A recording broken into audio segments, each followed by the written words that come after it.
A ver, pero entonces, em, sí, esos temas ahí creo que están muy, muy bien. Y creo que el video de Bejarano es un video también muy claro, que creo que eso también sirve para los que deben procesar en ese caso. Y frente al tema de lo del acreedor hipotecario, yo sé que Manuel tiene ahí una posición, otra, tomen cualquiera. A mí la posición que me gusta es la que sí se extingue la hipoteca. Ya ustedes vieron los argumentos por los cuales se da esa situación, pero ambas posiciones tienen sustento. ¿Cuál sustenta uno? Eso depende de si uno está de qué lado, si uno está del lado del poseedor o si uno está al lado del acreedor hipotecario, pero ya vamos a tocar el tema en un momento. Entonces, si alguno tiene alguna duda, no dude en interrumpirme y me pregunta y la resolvemos en ese caso, como tal. Listo. Eh, bueno, hasta el momento hemos hablado, parece que lleváramos mucho tiempo hablando de lo mismo, pero créanme que hemos profundizado bastante y hemos profundizado bastante. Yo me doy por bien servido si terminado ese semestre, ustedes saben cuáles son los atributos de la propiedad y si ustedes no me confunden al tenedor con el poseedor y con el propietario en ese evento en particular.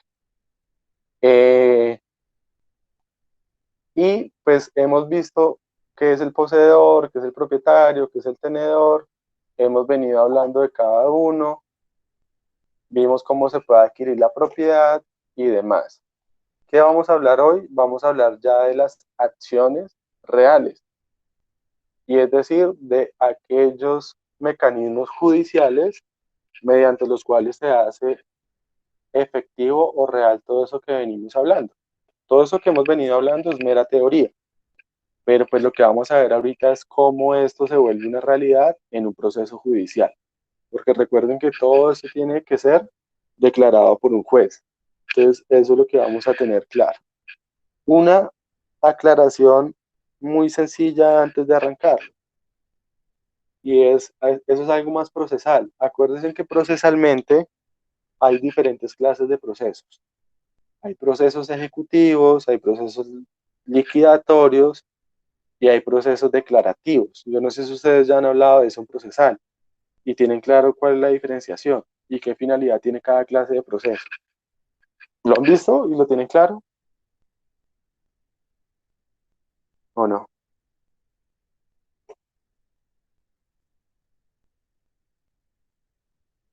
¿Me están escuchando?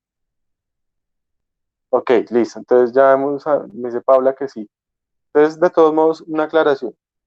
En los procesos ejecutivos, ¿qué es lo que yo busco con un proceso ejecutivo? Hacer efectivo el cumplimiento de una obligación.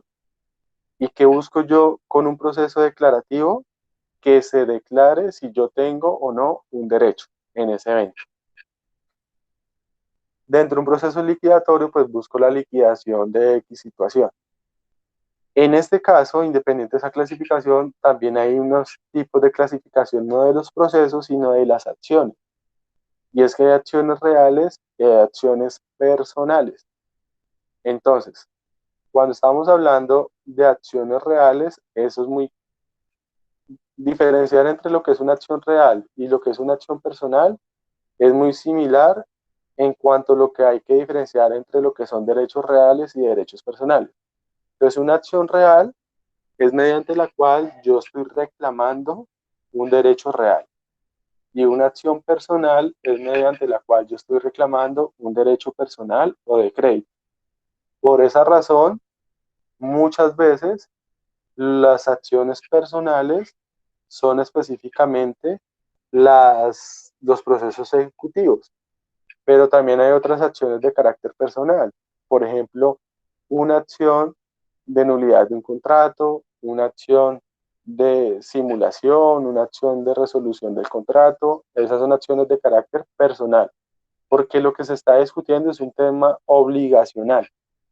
En cambio, las acciones reales son acciones que van encaminadas a discutir sobre el derecho real que se tiene sobre una cosa en ese evento. Es prácticamente la discusión que se tiene. Dentro de esas acciones reales, las acciones más normales que existen son la acción reivindicatoria y la acción o el proceso de declaración de pertenencia. Algunos que por tecnicismo dicen que se llama la acción de prescripción adquisitiva y que lo que se llama declaración de pertenencia es el proceso. Pero hay quienes lo llaman de forma indistinta. Entonces, importante es que hay una acción o un proceso reivindicatorio y hay una acción o un proceso de declaración de pertenencia. ¿Por qué menciono los dos? Porque esas dos acciones o esos dos procesos son como antagonistas, son como las dos caras de una misma moneda. De lo que ustedes ya pudieron leer, creo que de pronto me llevan el hilo de lo que estoy diciendo. Entonces, esas dos acciones giran en torno a la misma problemática, solamente que una defienda un extremo del problema y la otra trata de defender al otro extremo de ese problema, en ese caso.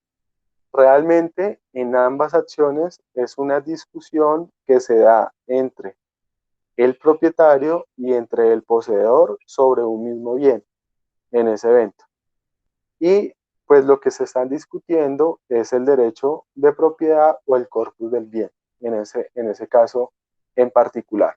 Entonces, esas dos acciones son demasiado importantes y son muy frecuentes en la práctica.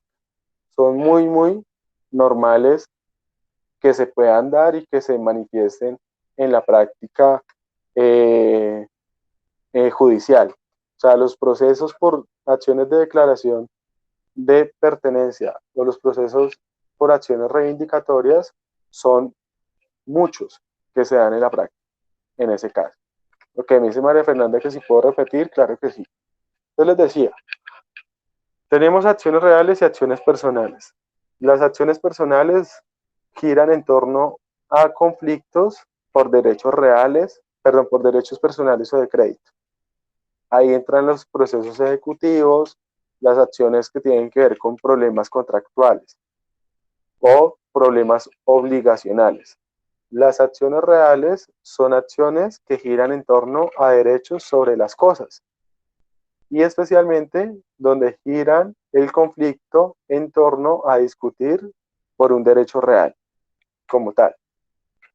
Les decía que las acciones reales más populares o más movidas son la acción de declaración de pertenencia y la acción reivindicatoria, y que son dos acciones que son antagonistas, son dos acciones que prácticamente son las dos caras de una misma moneda porque la problemática es la misma. O sea, si yo sé de este tema que hemos venido hablando hasta el momento, yo me le puedo enfrentar a cualquiera de las dos acciones, sea porque me contrata el propietario, o sea porque me contrata el poseedor en ese evento. Entonces vamos a hablar una a una en ese caso. No sé si de lo que leyeron les preguntaba ahorita, pero casi nadie me respondió. De lo que leyeron, ¿tuvieron como una claridad o les pareció muy confuso diferenciar una acción de la otra acción en ese caso? ¿O les pareció que es sencillo?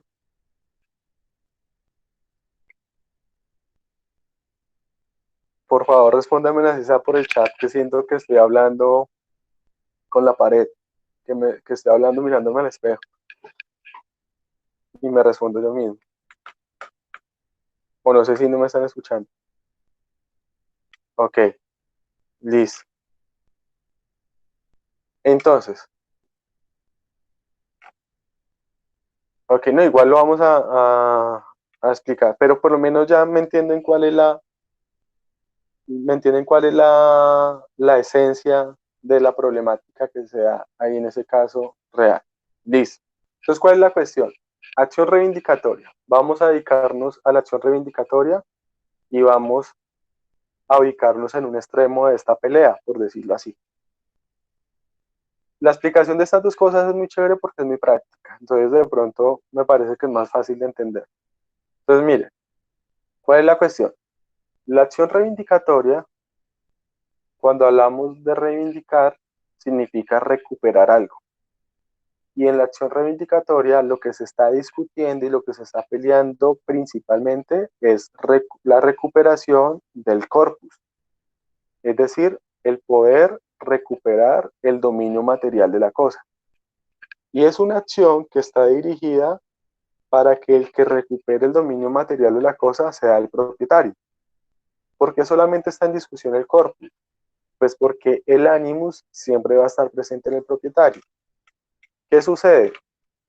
Ya quisiera uno en la práctica no tener que iniciar eso, sino que poder recuperar por vías de hecho su propiedad. Ya quisiera uno sacar al invasor, sacar al poseedor, dirían ustedes, a machete, a bala, como quiera, pero no, pues infortunadamente el derecho no permite que uno se tome el derecho por vías de hecho, sino que uno lo tenga que hacer por vía legal. Entonces, si yo como propietario quiero recuperar el corpus de una cosa, si quiero recuperar ese dominio material de la cosa, tengo que iniciar este tipo de acción. Pero ojo, si yo lo quiero recuperar cuando quien me lo quitó es un poseedor. Porque si yo quiero recuperar el corpus, porque el que no me lo quiere devolver es un tenedor, ahí yo no acudo a la acción reivindicatoria, sino que tengo que acudir a un proceso que se llama un proceso de restitución de tenencia, que es un proceso diferente.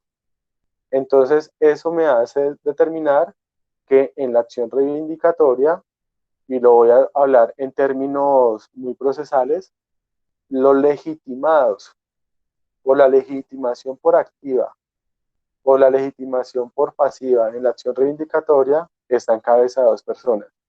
Y es el que está legitimado para demandar es el propietario. Y el que está legitimado para ser demandado es el poseedor, en ese caso.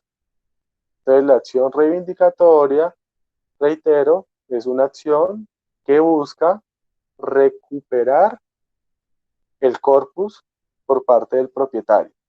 Entonces, el propietario es dueño de algo, pero no lo tiene en sus manos, se lo tiene un tercero, y él lo que quiere es recuperarlo, ya que fue despojado de esto. Es una acción que aplica tanto para bienes muebles como para bienes inmuebles, cualquiera de los dos. En la práctica, yo nunca he visto una acción reivindicatoria de un bien mueble. Lo he visto siempre de bienes inmuebles, pero pues no está cerrada la posibilidad de hacerse.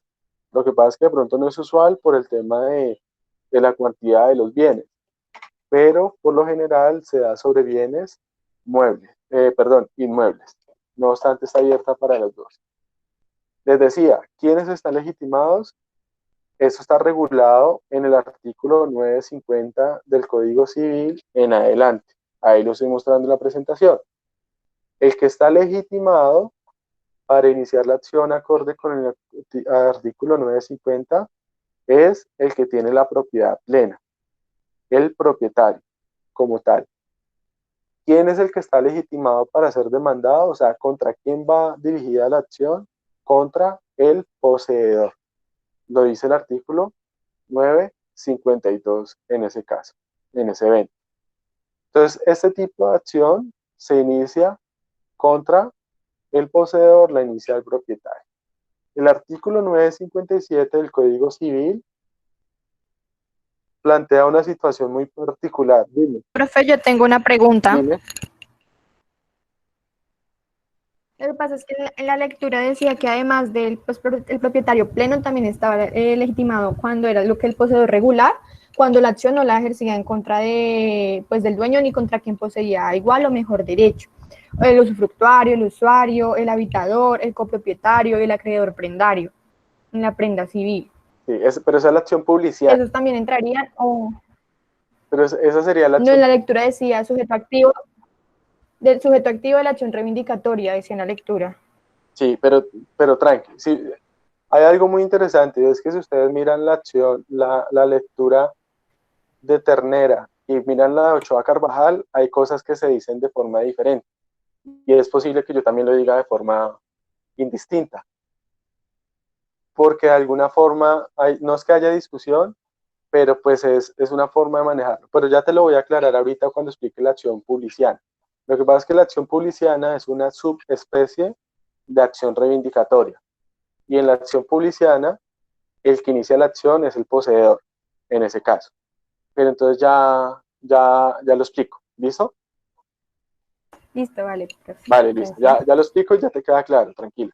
Pero entonces sí, una aclaración. Si ustedes se dan cuenta, esas lecturas, no digamos que se contradigan, pero sí se encuentran cosas con diferentes matices. La idea es que ustedes los unifiquen también en ese sentido.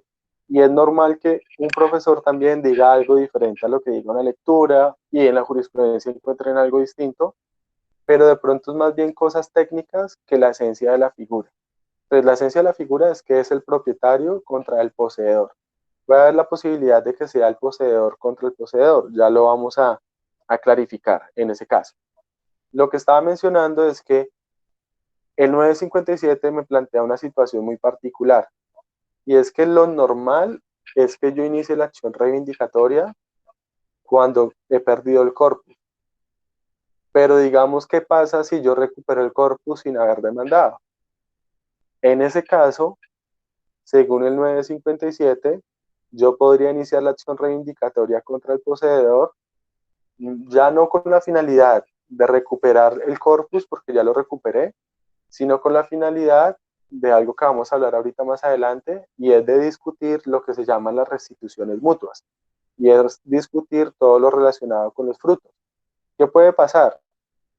Que el poseedor, al ver que yo lo voy a demandar, abandone el bien, y pues si lo abandona, yo como propietario entro y lo cojo. Pero puede que yo como propietario esté interesado en discutir o en pelear por los frutos, por el deterioro y por esas situaciones que están dentro de lo que conocemos como restituciones mutuas. Entonces, esa posibilidad me la abre el 957 en ese caso. De lo que me preguntaba Luisa, hago la aclaración de forma inmediata. Hay una excepción y es que dentro de la acción reivindicatoria también hay posibilidad de que la acción la inicie un poseedor contra otro poseedor en ese caso. Y es lo que nos plantea el artículo 951 y que realmente se conoce como acción publiciana.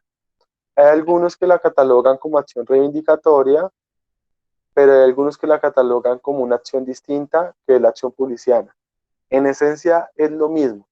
Lo que pasa es que es una excepción.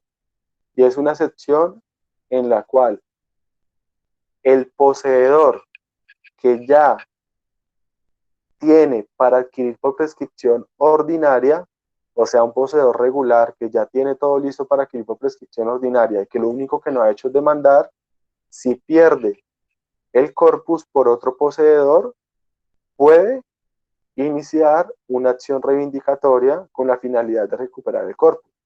Pero realmente alguna parte de la doctrina la llama como acción publiciana, en ese caso. No sé si algunos en la lectura lo vieron como acción publiciana, en ese caso.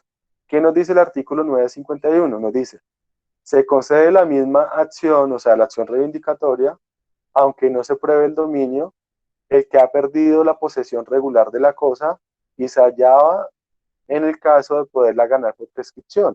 O sea, yo ya estaba listo, lo único que no había hecho era demandar. Entonces era poseedor regular, tenía 20 años como poseedor y lo único que no había hecho era demandar. ¿Y qué sucedió? Digamos que, pongamos un ejemplo ahorita actual. Soy poseedor de una finca y por el tema del confinamiento, de lo del coronavirus, pues yo estoy encerrado en mi casa y a la finca no he vuelto. Y en 2 meses que vuelva a la finca hay unos poseedores y yo soy poseedor. Entonces, al yo ser poseedor, ¿cómo recupero ese corpus? Entonces, ese corpus lo recupero a través de una acción publiciana o acción reivindicatoria. ¿Qué es lo único que me exigen? Es una legitimación cualificada, porque es que no me basta con ser poseedor, sino que tengo que ser un poseedor regular. Y además de ser poseedor, ya tener el tiempo para adquirir por prescripción adquisitiva. Palabras más, palabras menos en el fondo, es porque yo ya casi que soy propietario. Solamente me falta es como la bendición del juez en el proceso judicial que diga que soy propietario, pero ya reúno todos los requisitos para ser propietario. Entonces, el legislador lo que hace ahí es crear un, como una protección mayor. Sin embargo, la segunda parte del artículo 951 me dice que no lo puedo hacer si quien me quitó el corpus fue el verdadero dueño, o si quien me quitó el corpus es alguien de igual o mejor derecho que yo. O sea que en ese evento, si pasa la situación que les estoy mencionando y el que va y me quita el corpus es el propietario, ahí sí, lo siento, ahí sí nada que hacer. Ahí de pronto lo que puedo hacer es acudir a algo y es a una acción posesoria, que tiene una finalidad diferente, que la vamos a mencionar ahorita más adelante. Pero ahí nada que hacer, ahí sí, ni modo. ¿Me hago entender, Luisa? Sí, profe, sí, señor. Listo. Muchas gracias. ¿Listo? Pero entonces la contextualización es una excepción que plantea el 951. La doctrina la llama acción reivindicatoria, algunos la llaman acción publiciana, pero la cuestión es que es como, si ustedes lo miran en el fondo, se le permite hacerlo al poseedor, pero porque es un poseedor que palabras más, palabras menos, ya casi que es propietario. Pero también es un poquito discriminatorio, porque si fuera un poseedor irregular, que tenga ya el tiempo para adquirir por prescripción, esta acción no es procedente en ese evento. Y eso es bastante complejo en la práctica porque cuando yo demando, yo me puedo perder, yo puedo perder un proceso por eso. Y es más, creo, ya hasta, no me acuerdo bien, pero si mal no estoy, hay una excepción de previa que se llama falta de legitimación en la causa. O no sé si esa excepción es de mérito.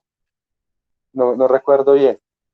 Eh, pero me lo van a poner de presente en el proceso de una vez y me van a decir qué pena, pero usted no está legitimado para demandar. Y si usted no está legitimado para demandar, inmediatamente se le va a caer el proceso, en ese caso, en particular, como tal. Si hay más dudas, no duden en preguntar. ¿Qué se busca en estos procesos o qué se declara en estos procesos? Ojo, no lo voy a tratar de no ser tan procesalista, pero tratar de explicarlo desde ese aspecto. ¿Cuáles son mis pretensiones? Entonces, mis pretensiones dentro de un proceso o una acción reivindicatoria son, uno, señor juez, ordene la restitución del bien inmueble. O sea, señor juez, dígale a él que me devuelva lo que es mío. Como cuando uno le dice, un niño le dice al papá de otro niño que le diga al niño que le devuelva la pelota. Es palabras más, palabras menos lo mismo. Entonces, en este caso, la acción reivindicatoria, la pretensión principal es buscar la restitución del bien. O sea, que me devuelvan lo que es mío. Artículo 961 del Código Civil. Me lo maneja en ese sentido. ¿Qué incluye lo que me tienen que restituir? 962 dice, comprende las cosas que forman parte de ella o que se reputan como inmuebles. Acá toma importancia lo que son los inmuebles por adhesión y los inmuebles por destinación. Entonces, si a mí me van a devolver el inmueble, me devuelven el inmueble con todo lo que sea inmueble por destinación e inmueble por adhesión de una vez, en ese caso, en ese punto, según esos dos artículos. Entonces, pretensión principal que yo tengo en este tipo de acciones es la restitución del corpus, la restitución del bien, en ese caso. Y seguido a eso, la pretensión subsidiaria o la pretensión subsiguiente que yo tendría es solicitarle al juez las restituciones, perdón, las restituciones o las prestaciones mutuas. Y es que acá viene un tema bastante grave en esos procesos. Y es que hay unas cuentas por saldar además de la entrega del bien. Ustedes me lo han preguntado la vez pasada. Y es que entonces, listo, me devuelve lo que es mío, pero parte y parte puede tener temas que discutir. ¿Qué temas pueden entrar a discutir ambas partes? Uno, listo, ¿y qué pasa con lo que yo construí como poseedor? Dos, ¿y qué pasa con todas las ganancias que obtuvo el poseedor de un bien que no era de él? Tres, ¿y qué pasa con los daños que se le causaron al bien? Esa problemática en torno a esos tres aspectos es una problemática que toca entrar a discutir en este proceso. Entonces, además de la restitución, se discute esto. Ojo, acá entra a jugar súper importante la buena o la mala fe. ¿Por qué? Porque dependiendo de eso, pueden que hayan restituciones o no. Entonces, vean, eso está regulado del artículo 963 en adelante, pero se los voy a resumir sin que lo entremos a leer porque se vuelve esto sumamente de pronto, o lo va a ir leyendo lo que sea necesario. Pero ¿cuál es la problemática entonces en ese caso? Les decía, uno, solicito que me devuelvan el bien. Dos, ¿yo qué más solicito?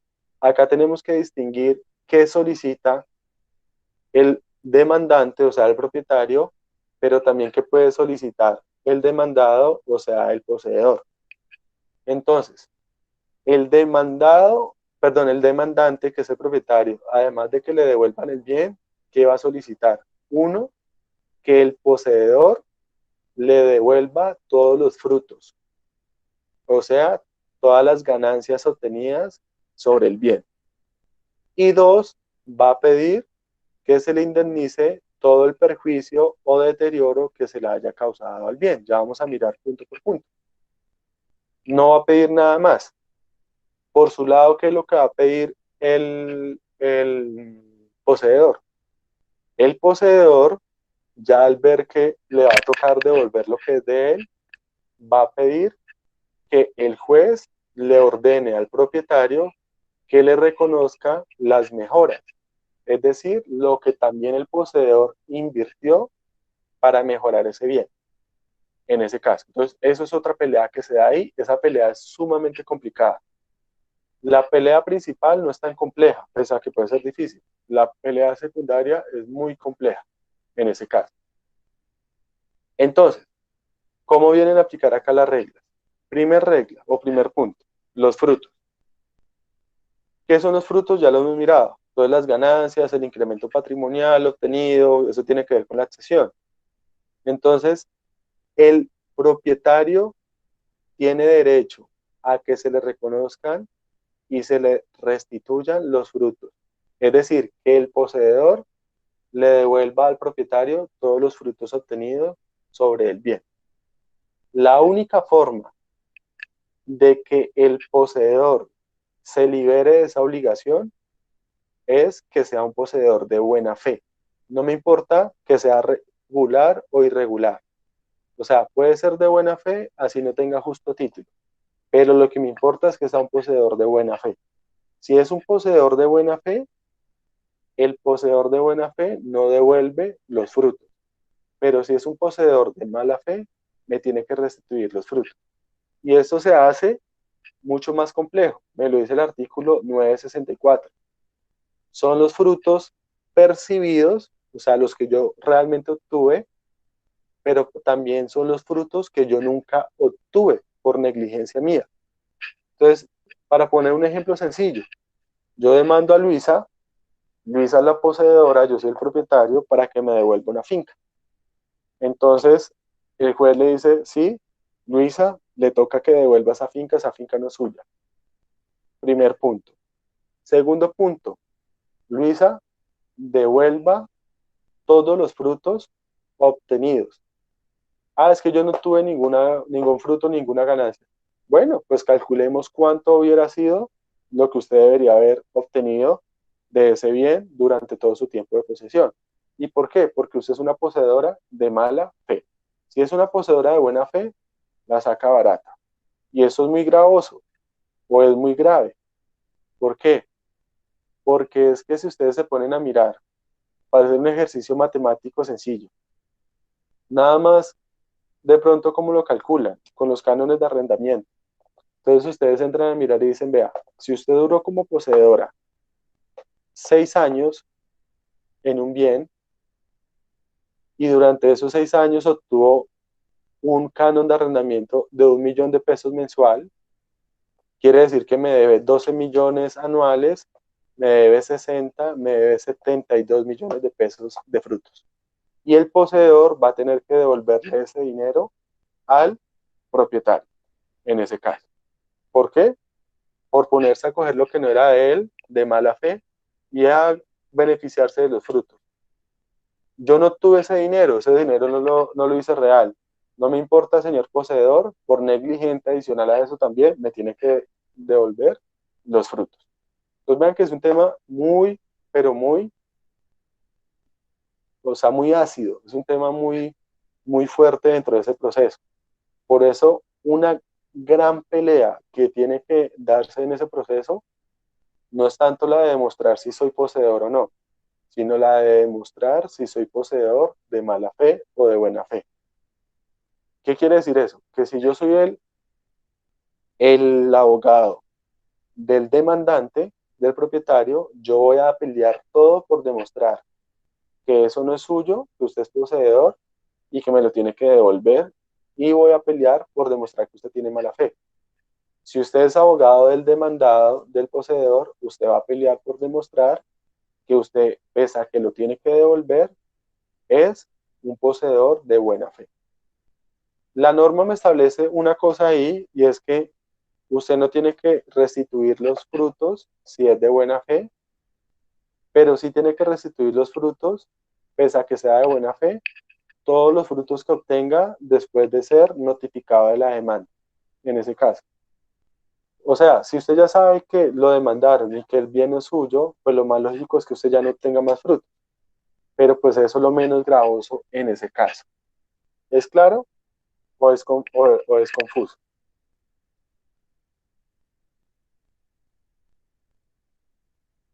Profe, qué pena, no te escuché lo último, que uno devuelve los frutos antes de la notificación. ¿Cómo fue, perdón? Listo. Retomo la idea. ¿Cuál es la idea? Uno, si soy poseedor de mala fe, devuelvo todos los frutos habidos y por haber. ¿Listo? Ahí no hay discusión. Si soy poseedor de buena fe, no devuelvo los frutos. Sin embargo, la norma me dice, pero los frutos obtenidos después de notificada y contestada la demanda, sí tiene que devolverlos. ¿Cuál es la razón de eso?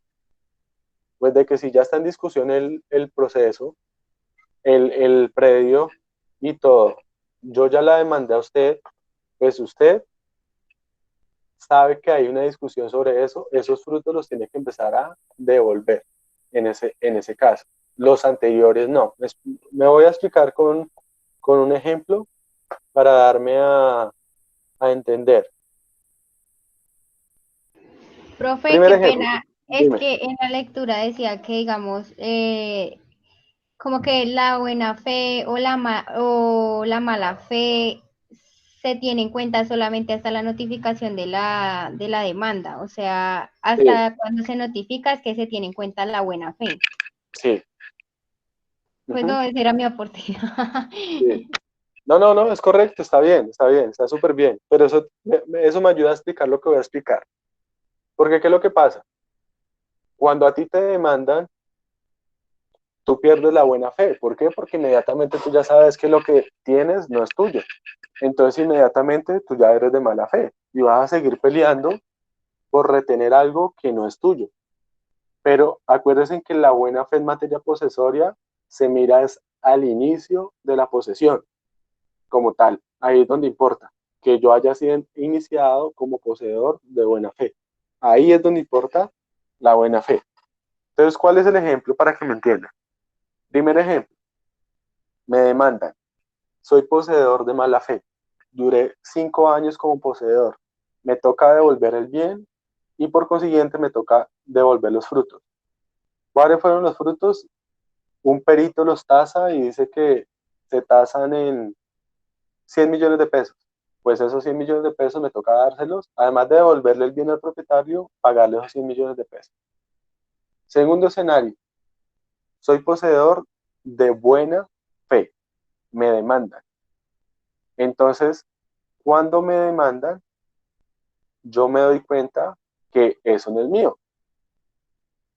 Pero entonces yo demuestro que soy poseedor de buena fe y como poseedor de buena fe, la ley dice, usted no tiene la obligación de devolverle esos frutos al propietario. Sin embargo, sí tiene la obligación, en caso de que usted pierda el proceso, de devolver los frutos que obtuvo desde el momento en que usted ya supo que era poseedor de, como tal, que no era propietario y que eso estaba en litigio. O sea, desde el momento en que es notificado de la demanda. Y ahí viene la connotación que tú exponías. Y es que desde ese momento, pues yo ya me doy cuenta que eso no es mío, yo ya tengo mala fe porque sigo peleando por algo que no es mío. Pero ahí no se me castiga ya ese aspecto. Entonces, en el caso de que yo sea poseedor de buena fe, los 5 años que fui poseedor, esos 100 millones que obtuve de frutos, ya me los gané. Fueron para mí, no hay ningún problema. Pero los frutos que siga obteniendo después de notificada y contestada la demanda, esos frutos, en caso de que yo tenga que devolver el bien, tengo que pagárselos al propietario. Porque yo ya en ese momento sabía que el bien estaba en litigio. ¿Me hago entender? Ahí Profe, o regla. sea que digamos, uno solo devuelve esos frutos desde que fue notificado porque desde ese momento se supone que ya soy de mala fe, ¿sí? Porque me demandaron. O Sí, sea que solo devuelvo. no es tanto porque ya seas de mala fe, sino porque ya tú sabes que estás vinculado al proceso.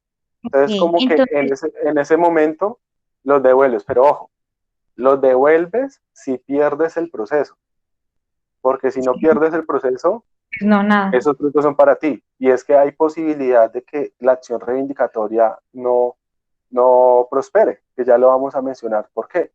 Entonces, hay la posibilidad de que ese proceso se pierda. Y si ese proceso se pierde, entonces los frutos van a quedar para el poseedor, incluso así sea de mala fe. Si yo soy poseedor de mala fe y el propietario pierde el proceso, yo no tengo que devolver absolutamente nada. Ya vamos a ver el escenario en el cual el propietario perdería el proceso, en ese caso. Pero entonces la situación es, aparte de devolver el bien, si soy de mala fe, devuelvo los frutos. Y si soy de buena fe, solamente devuelvo los frutos obtenidos después de contestada la demanda, en ese caso. ¿Es claro la regla? Eso es un tema que en la práctica se vuelve netamente probatorio. Ahí. ¿Es clara la regla? Si no es clara, la repetimos, no hay Sí, ningún señor. problema. Ok, Sí, sí, señor. listo. Primer punto, la restitución. Segundo punto, los frutos. Tercer punto, el deterioro del bien. Entonces ya decimos, yo como propietario pido que me devuelvan el bien, yo como propietario pido que me devuelvan los frutos y yo como propietario, adicional a eso, pido que me indemnicen el deterioro que le causaron a mi bien. Porque es que usted como así que duró un tiempo en mi bien, me lo dañó y ahora que pues tiene que reparar. Me lo dice el artículo 963. Y ahí también entra a jugar la mala fe. ¿En qué sentido entra a jugar ahí la mala fe? En que el poseedor de mala fe tiene que indemnizar al propietario de todos los perjuicios o deterioros causados por su culpa al bien, en ese caso.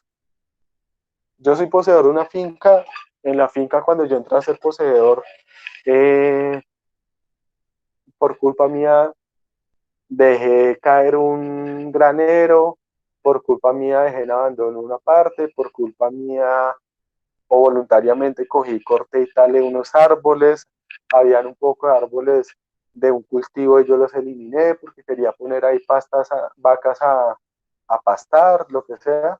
Todo eso es traducido en deterioro, en daño, en ese caso.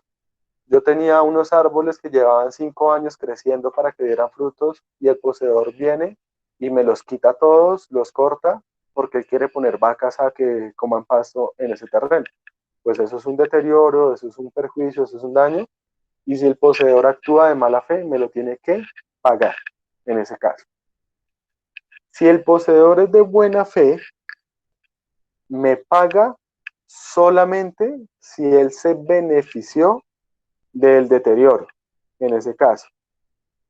Si yo no tuve ningún beneficio del deterioro, yo no estoy obligado a pagar ese perjuicio, en ese caso. Por eso ahí vuelve a ser muy importante la buena fe. A la buena fe, por eso no fue gratis que yo les mandé una lectura tan extensa de la buena fe, porque es que en estos procesos, reitero, la pelea verdadera es la buena fe del poseedor. Esa es la pelea más fuerte acá. Entonces, si yo soy poseedor de mala fe, indemnizo el deterioro, los perjuicios. Si yo soy poseedor de buena fe, no lo hago a no ser que yo me haya beneficiado del deterioro. Les pongo un ejemplo. Es muy diferente que yo sea poseedor de una finca y que en la finca haya un granero y que el granero se deteriore por no usarse, se pudra y se caiga. Si yo soy poseedor de buena fe, no tengo por qué indemnizar ese daño. Pero puede que el granero yo lo haya derrumbado voluntariamente, con la finalidad de donde está el granero, hacer un lago. Entonces, en ese caso, como yo lo hice para beneficiarme, ahí yo sí tengo que indemnizar el deterioro. Entonces, esa es la situación. Reitero, esto es muy complejo en un proceso real, sobre todo porque es un tema de probar, de demostrar todo lo que estoy mencionando. Y esas pruebas no son fáciles, esas pruebas son complejísimas, esas pruebas son costosas, es un tema bien difícil en un proceso de este, pero puede ser un tema en el cual se está peleando mucho dinero. Entonces, si yo estoy peleando por mucho dinero, esa pelea se suele dar. ¿Es claro el segundo punto, el del deterioro? ¿Sí o no? Sí, señor. Ok. Entonces, hasta ahí que tenemos un propietario que pide que le devuelvan el bien, que pide que le devuelvan los frutos y pide que le indemnicen el deterioro. Y tenemos explicado los casos en que el propietario, el poseedor, puede exonerarse de pagar esos frutos y esa indemnización. Tercer supuesto, esto ya no lo pide el propietario, ni tonto que fuera el propietario para pedirlo. Dentro de la acción reivindicatoria, ya esto le corresponde al poseedor. Entonces el poseedor dice, sí, nada que hacer. Me tocó devolver el bien, no sé si me toca pagar los frutos, las cosas, pero yo hice unas mejoras al bien.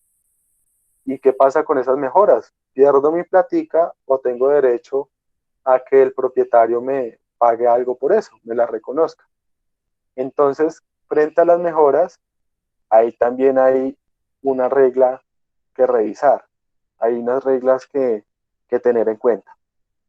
Primero que todo, cuando hablamos de una mejora, estamos hablando de, como su mismo nombre, algo que mejora el bien, algo que lo hace más útil, que lo perfecciona y que por consiguiente implica una inversión económica en el bien. Entonces, una mejora es eso. ¿Qué es una mejora? Le cambié las llantas al carro porque tenía unas llantas viejas. ¿Qué es una mejora? Le mejoré el techo a la casa porque estaba que se caía.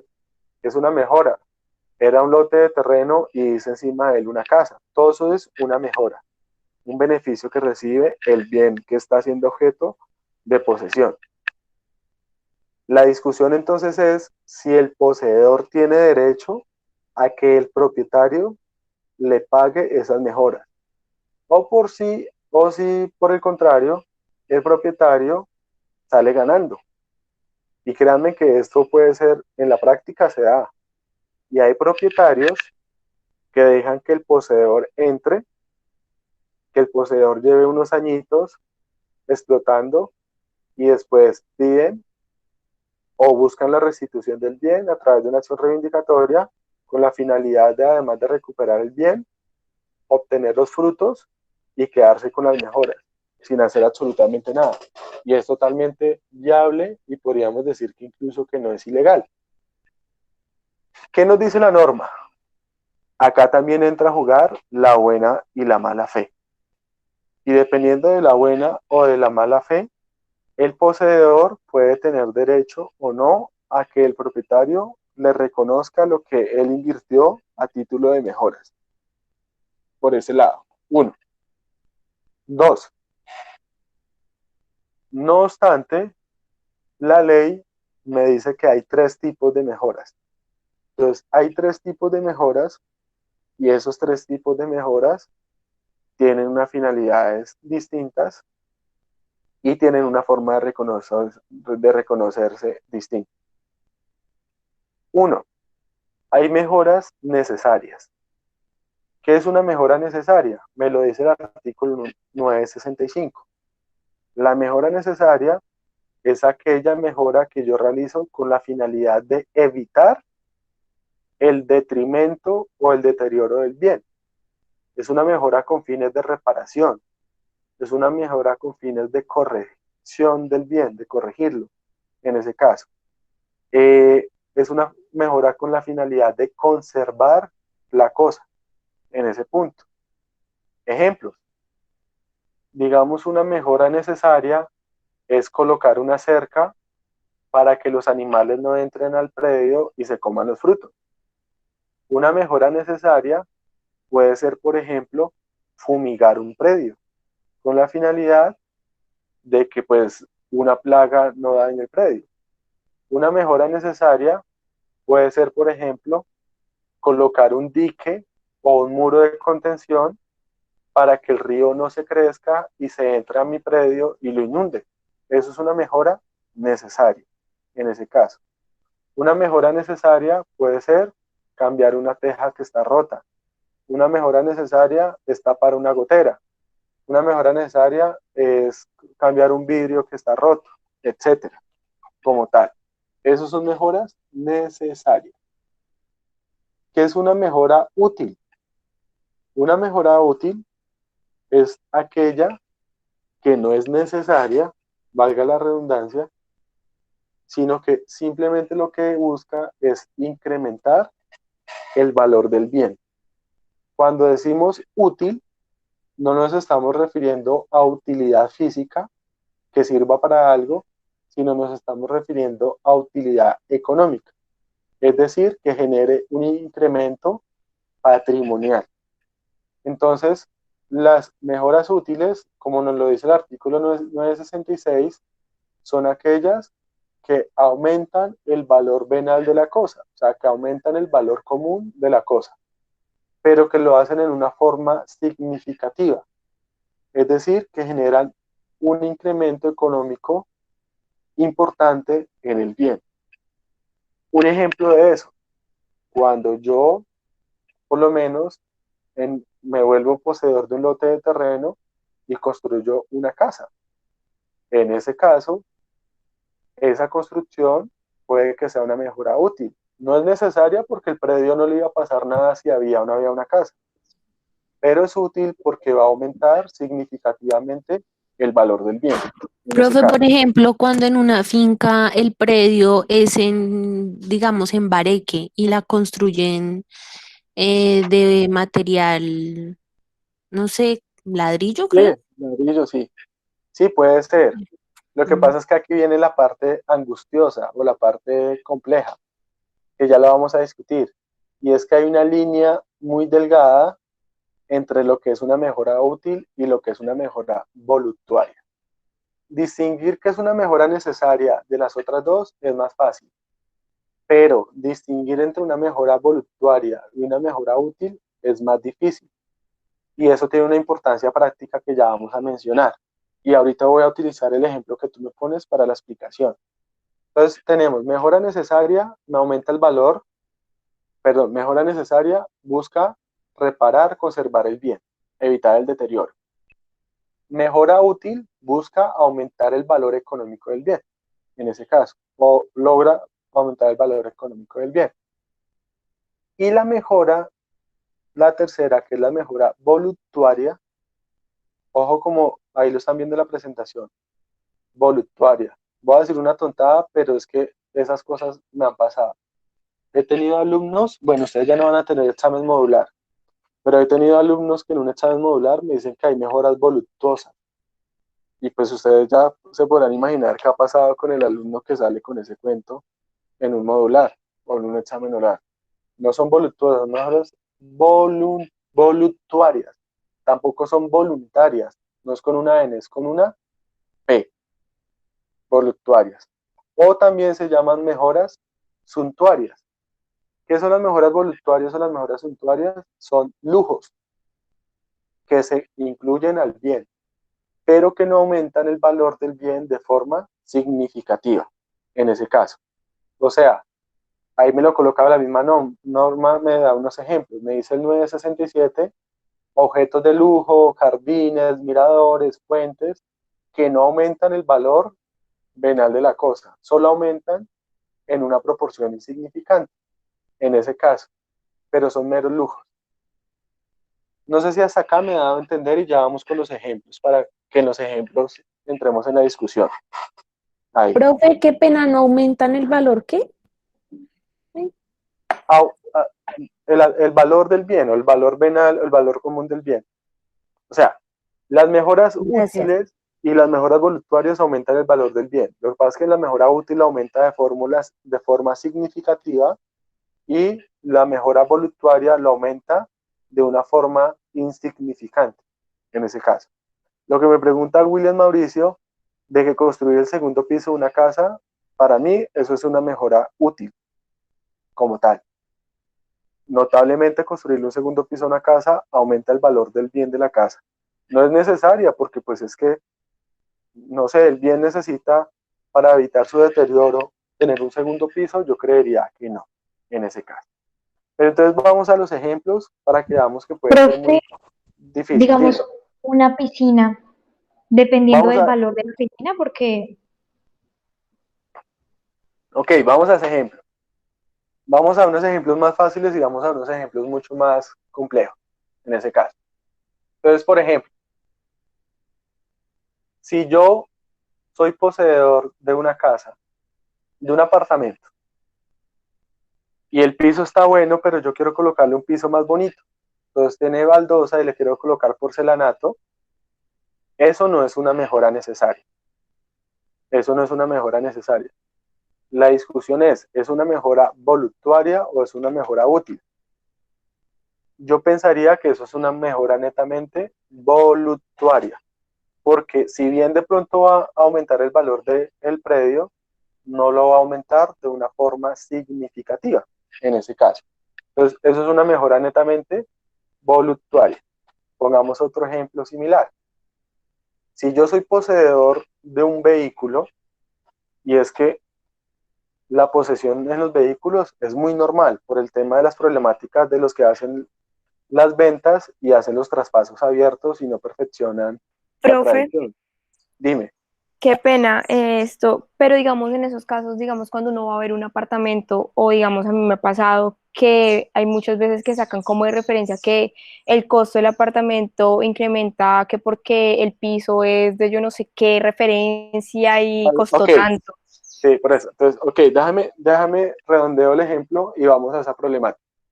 A lo que voy es que este tema es duramente difícil por esa problemática, porque es que no hay una medida que diga en qué porcentaje es significativo o qué porcentaje no es significativo. Esa es la gran problemática. Entonces, vamos a los ejemplos y ya voy a resolver todas las dudas que ustedes tienen. Entonces, vean, uno, cambia el piso por un piso más bonito como tal. Si cambia el piso porque es que el piso que tenía estaba roto, es una mejora necesaria. Ahí no hay discusión. Pero simplemente lo cambié un closet. ¿Por qué? Porque es que los closets que tenía eran closets antiguos y todo, y quise poner un closet moderno. Ahí es una mejora. No le pongamos todavía el nombre de útil ni de voluptuario. Otro ejemplo, un vehículo.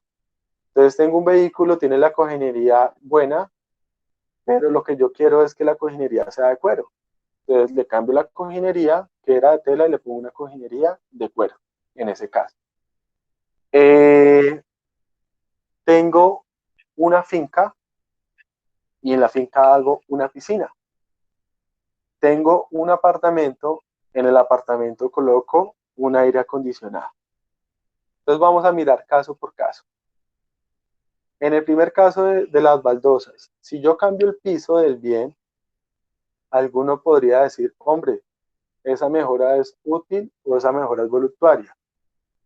Yo pensaría que por mucho que suba el valor del bien, no es un valor tan significativo para llegar a ser una mejora útil, pero tampoco cierro la puerta para que sea así. Por eso hay una línea muy delgada para poder pasar entre lo que es útil a que es voluntario. Habrán ocasiones en los que es notable que sea un valor significativo, pero habrán casos en los que es notable que no. Perdón un segundo, si ese piso que yo le puse me valió 5 millones de pesos, pero el apartamento vale 500 millones de pesos, ¿ustedes creen que eso es significativo o no es significativo dentro del valor del bien? Esa es la discusión. Dime. Ay, qué pena que alguien me está... Profe, es que yo tengo una duda, o sea, digamos que no hay como unas tablas o unos valores No, como para tener en cuenta cuándo no. son Por voluptuarias eso, o cuándo son no. útiles. Por eso es lo complejo, hay que convencer al juez en ese caso, en ese punto. Ah, ok, profe. Eso es lo difícil, por eso les decía, si yo coloco un piso, Profe, yo tengo una pregunta. dime, O sea, y digamos, y si soy poseedor de una vivienda que no tiene pisos y que está, ¿cómo es que se dice? En obra negra, ¿sí? sí, Y le pongo pisos, lo pinto y todo eso, digamos, ¿puede ser una mejora tanto como necesaria y como útil? ¿O tiene que ser alguna de las tres? pues yo te pregunto, no, tiene que ser una nomás. Yo te Ok. pregunto, ¿tú crees que esa mejora es necesaria, es útil o es voluntaria? Yo diría que es necesaria como para, pues, para poder habitar bien, ¿no? Porque sin pisos. Pero acuérdense que tiene que ser necesaria no para quienes usan el bien, sino que tiene que ser necesaria para el bien. Ah, ok. Ah, no, entonces sería útil. Es que, ¿sí ven? Eso es, pero es útil. Perdónenme un segundo, yo prendo la luz. Ya un segundo. Ok. Pero yo te hago la pregunta, ¿sería útil? ¿Aumenta significativamente el valor del bien si yo le coloco un piso y lo pinto? Si el valor Pues me que vale, si la casa me vale 100 millones y esto me vale 3 millones de pesos, ¿es un valor significativo no, o pues no? si la casa vale eso, pues no sería un valor significativo. Pero Ok, pues es o que yo sea, hablo porque a veces uno va a comprar, digamos, un apartamento, ¿sí? Y le dicen, bueno, si está en obra negra vale menos, pero si tiene pisos y demás, pues sube el valor. ok, pero entonces es perfecto, pero entonces lo que les digo es, la discusión es que, como lo decíamos ahorita, no hay un parámetro aritmético que me diga en qué porcentaje paso a lo útil y en qué porcentaje paso a lo voluntario. Es la discusión, es lo difícil de esta Profe, cuestión. Señor, eh, tengo, Ok, sí. digamos, un aporte para hacer. O sea que dale, Juan José. viéndolo de esa forma, hablaríamos de útil, no refiriéndonos a lo que significa la palabra como tal, sino al precio en el cual se incrementa el bien. Sí, o sea, utilidad no de utilidad de servicio, sino de utilidad económica. Vale. Ahí. Entonces es Es correcto lo que me está como, diciendo. es como, Es por eso, es utilidad económica, no utilidad física, sino utilidad económica, que me genere un aumento económico. vale. ¿Y lo otro qué era?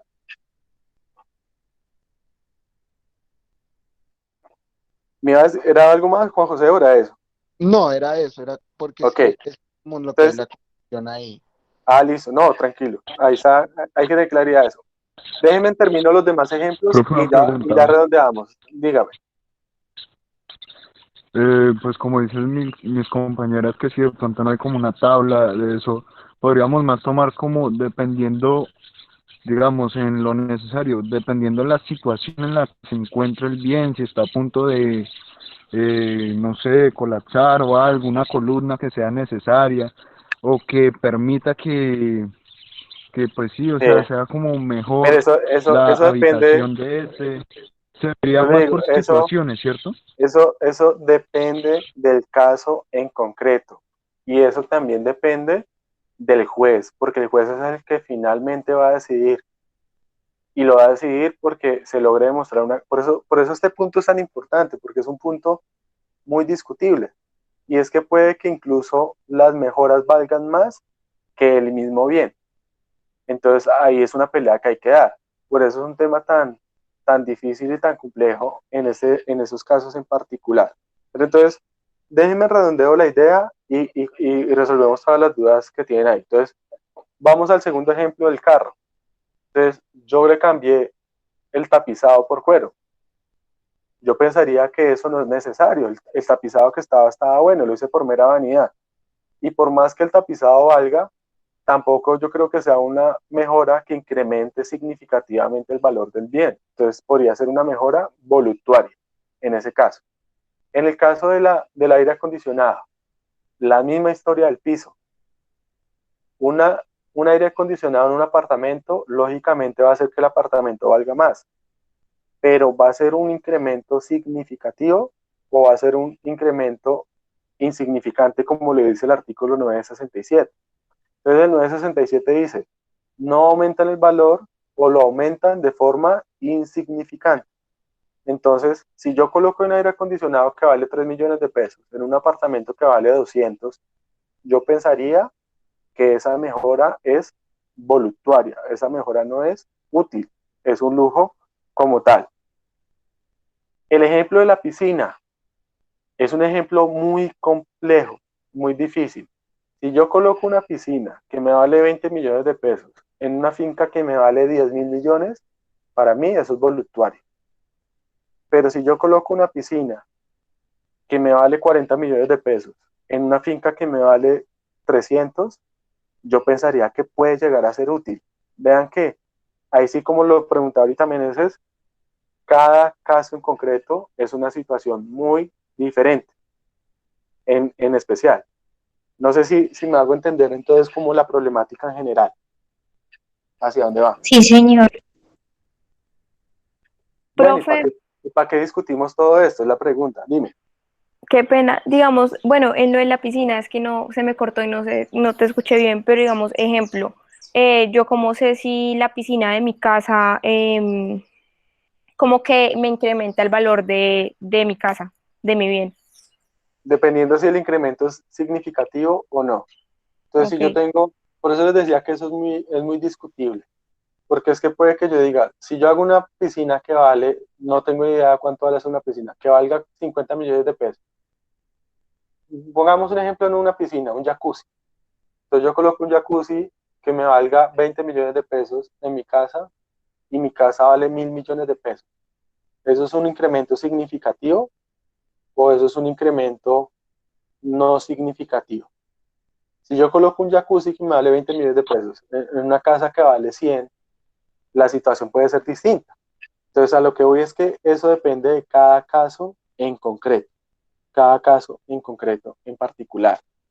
¿Y dónde toma importancia toda esta discusión? Y ahí vamos al punto donde arrancamos. ¿Cuáles mejoras son las que tiene derecho el poseedor a que el propietario se las reconozca? Entonces, ahí vuelve a entrar a jugar la buena y la mala fe. Y la regla es la siguiente. Las mejoras necesarias se le reconocen tanto al poseedor de buena fe como al poseedor de mala fe. A cualquiera de los dos tienen derecho a que el propietario le reconozca las mejoras necesarias. Las mejoras útiles solamente se le reconocen al poseedor de buena fe. O sea que si yo soy poseedor de mala fe, no tengo derecho a mejoras útiles, solamente a mejoras necesarias. Y las mejoras voluntarias no se le reconocen absolutamente a ninguno, ni al de buena fe, ni al de mala fe.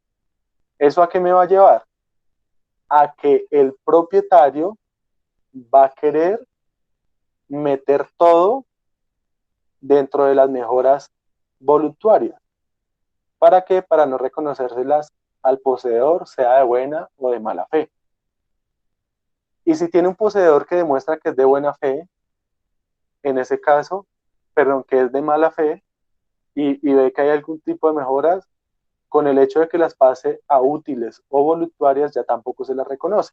Entonces acá es donde se va a generar la pelea, y es que el poseedor de buena fe con las necesarias no tiene problema, con las útiles tampoco tiene problema. ¿Cuál va a ser la discusión del poseedor de buena fe?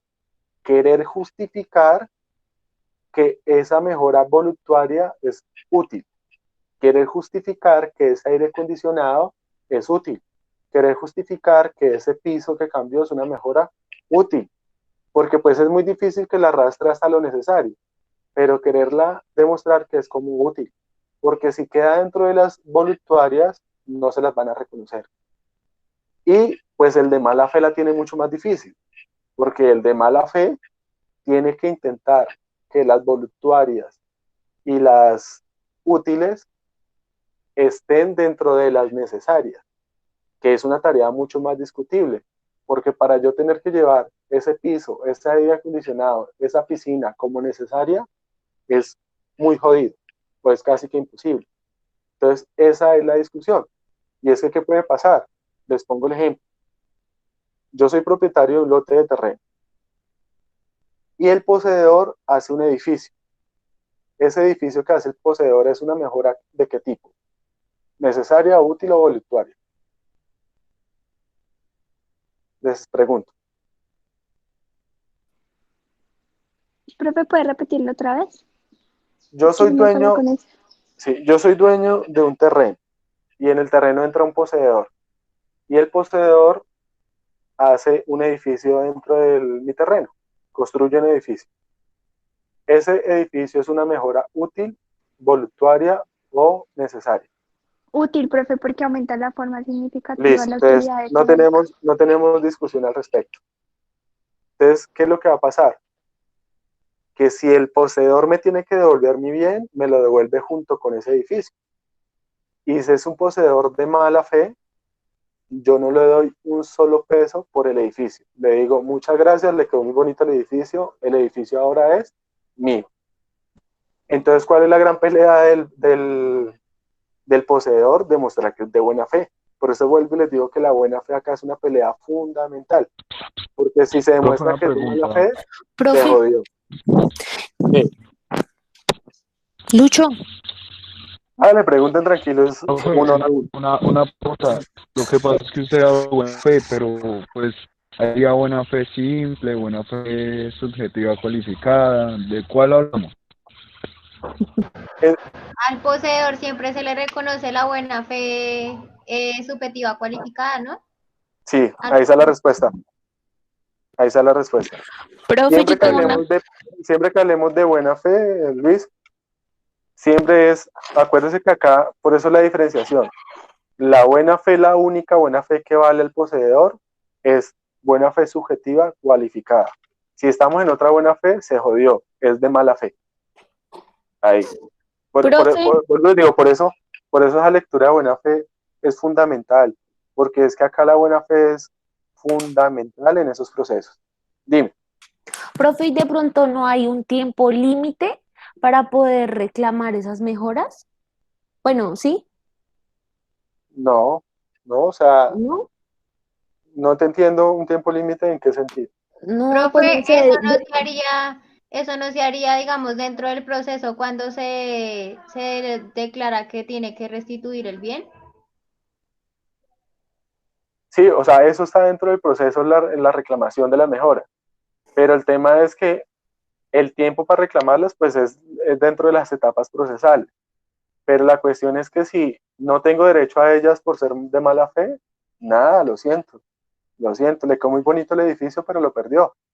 Le quedó muy bonito el aire acondicionado, la piscina, pero lo perdió. Lo siento. O sea, ¿quién lo mandó a coger lo que no era suyo? En ese caso. Ahí sí, Profe, nada que hacer.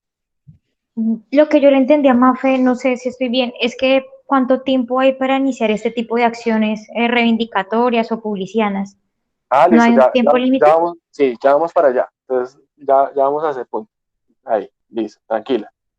Ya vamos a ese tiempo.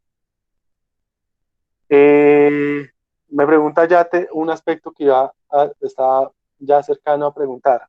La única posibilidad que tiene el poseedor es de retirar la mejora sin dañar el bien y llevársela. O sea, arrancar las baldosas y llevármelas. Pero pues lógicamente yo arranco las baldosas, voy a dejar un desastre. En el caso del aire acondicionado, sí es posible, Yate, en el sentido, y la misma norma me lo dice, que yo tengo la posibilidad de separarlos, ahí me lo dice la norma, dice, podrá llevarse los materiales de las mejoras siempre que pueda separarlos sin detrimento de la cosa como tal. Pero yo como me llevo el edificio, yo como me llevo la piscina, vean, yo he visto casos reales, y eso ya suena como a telenovela, donde el poseedor dice, pues si yo no me voy a poder llevar la piscina, no hay piscina para nadie, y la llenan de cemento, o la llenan de tierra, la dañan o algo, o destruyen el edificio. Eso es un tema que puede tener unas consecuencias, pero es así, porque pues yo ya hice el edificio, ¿cómo lo va a hacer? Lo que pasa es que el propietario tiene que ser más astuto y a través de las medidas cautelares evitar que el poseedor vaya a hacer eso. Ponerle su, como dirían coloquialmente, su tate quieto antes de que él haga algo, en ese caso. Pero si es un aire acondicionado, me lo llevo. Si lo que coloqué fue un closet, me lo llevo. No hay problema en ese caso. Me lo puedo llevar siempre y cuando no genere detrimento del bien. ¿Estamos ahí claros? Profe, con interponer las medidas cautelares, igualmente él se puede llevar su aire acondicionado, lo que se pueda despegar, ¿sí? Sí, sí. Lo que pasa es que las medidas lo que hace es como frenar las cosas mientras se discute de todo en ese evento. Y de pronto Profe, lograr que el bien pase a un secuestro. Dime. digamos que las mejoras voluptuarias, eh, digamos que uno se las podría llevar dependiendo de cuál es la mejora. Sí, claro. O sea, O hay sea, cosas que, lo que te digo, yo no me puedo llevar la piscina. ¿Cómo va a ser? Pero qué tal que no sea una piscina, sino que la mejora voluntaria sea, no sé, una pileta. Entonces, voy a poner un ejemplo tonto, pero que puede ser real. Profe, Yo fui un a ejemplo. Barichara, perdón un segundo, ya para acá la idea. Yo me fui para Barichara, en Barichara me compré una pileta tallada en piedra. Quienes han ido a Barichara me entenderán de qué me estoy refiriendo. Entonces me traje esa pileta y la puse. Es una mejora, y esa pileta puede haberme valido 4 millones de pesos. Y me toca devolver el bien. Pues yo qué hago, me llevo la pileta, no tengo problema con eso. Perdón que lo interrumpí, Luis. Fue un ejemplo pues, para entender eso podría ser, digamos, un carro. Pero el vehículo, usted dice, es una mejora necesaria. Entonces, ya el sonido de 1,5 millones, eso yo lo Correcto, puedo sacar. correcto. Ok, listo. Ese ejemplo yo lo vi real. Un señor compró un vehículo, nunca hizo el traspaso, el propietario murió y los herederos hicieron la sucesión y quedaron como dueños del bien, hicieron la reivindicación del bien y el comprador les tocó devolverle el bien a los herederos porque ahora eran los propietarios. Y el señor le ha colocado un sonido costoso al bien. Pues, ¿qué hizo el señor? Quitó el sonido y entregó el bien sin el sonido. Se puede hacer ahí la situación, no hay ningún problema.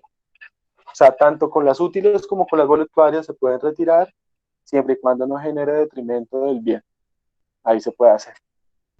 ¿Es claro? Sí, profe, gracias.